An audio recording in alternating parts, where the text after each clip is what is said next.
Hello everyone and welcome back to Winder's Model Farms. Today we're going to be reviewing the Prestige Collection Case IH 8950 from Ertl.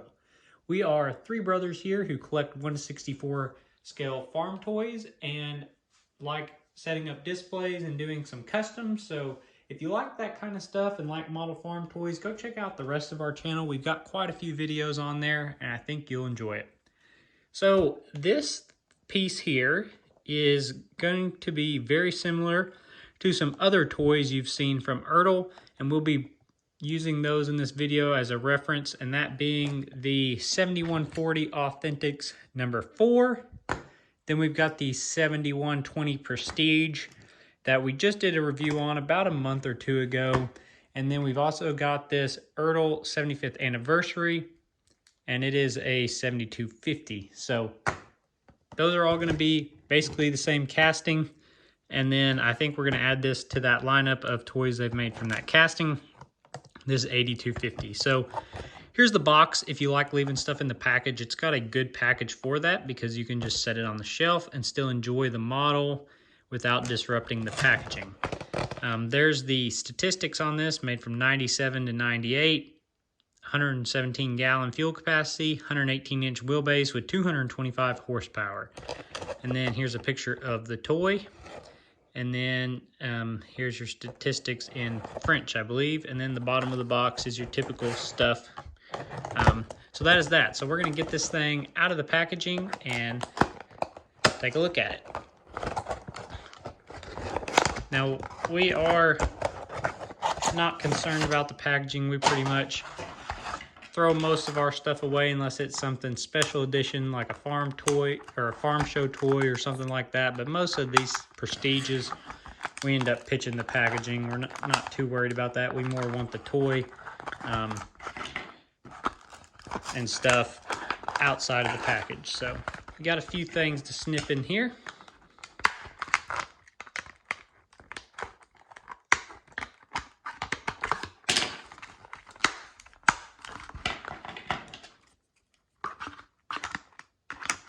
Alrighty, so first impression out of the package is it does feel just like the old authentic 7140 over here. It seems to have the same tire setup as that one did, and then everything else pretty much the same as far as the physical components of stuff. Now, there is some differencing in the decaling and the paint job, and we'll kind of get into that. But it does appear to have the same tires and rims, which I think are pretty sharp looking rims.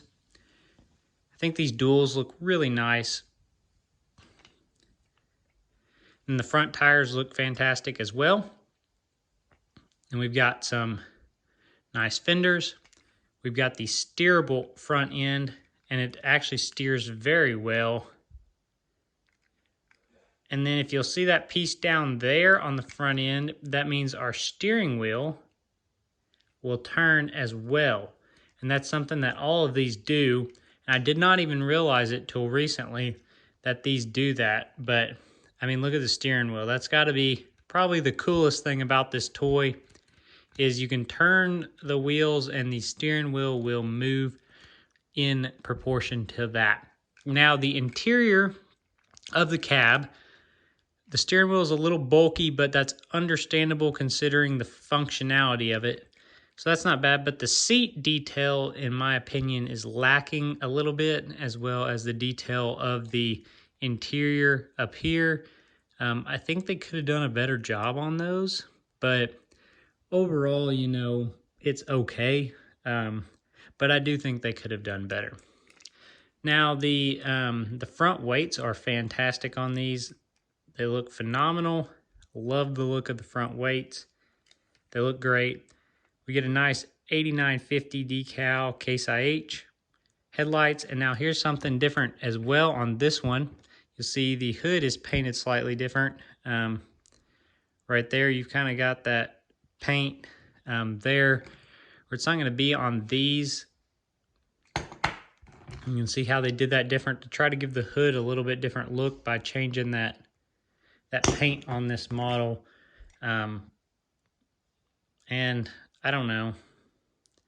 It's interesting, and the row marker is not painted as well.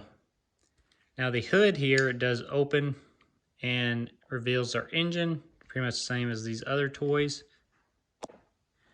So this tractor has also good set of stairs, and then your exhaust, some detail there along the side of the cab. The door should open back towards the rear.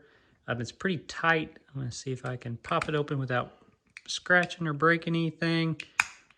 Let's see. There we go. So the door opens, as you can see here, into the cab. Now one thing, the paint on this door doesn't quite match the paint on the rest of the tractor. It's like Ertl got the color a little off. I don't know if y'all can see it there, but it's just a slightly different color red. So I kind of goofed up there, a little goof up. At the rear of the cab, we got our lights. We got our slow moving vehicle triangle. And then up here, lights, and then windshield wiper there. Got a little bit of detail there. But if you look at your 7140, this is going to be about identical other than the paint on the hood and the decaling. And that little silver spot in the center of the cab there is not on this one. But, you know, other than that, going to be the same. One thing I did not mention yet was the 3-point moves up and down. And then your center one here. And then this does have the very realistic hitch style, which means you cannot hook any Ertl implements to it, but it does look really realistic sitting on the shelf or sitting somewhere you just can't hook an implement up to it if you're gonna like play with it. And this is, like it said on the box, for ages 14 and plus, so this one is more of a model and less of a toy.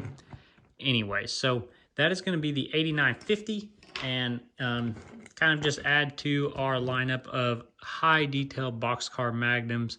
Like I said, we've got our 7120 over here, which was our last Prestige, and we got our authentic 7140. Now we've got this 8950, and then coming in with a very similar amount of detail but lacking like the 3-point and a few other things is this 7250 here. So that's going to be what you got here. One thing, the 7250 does have some more paint detail down on the side.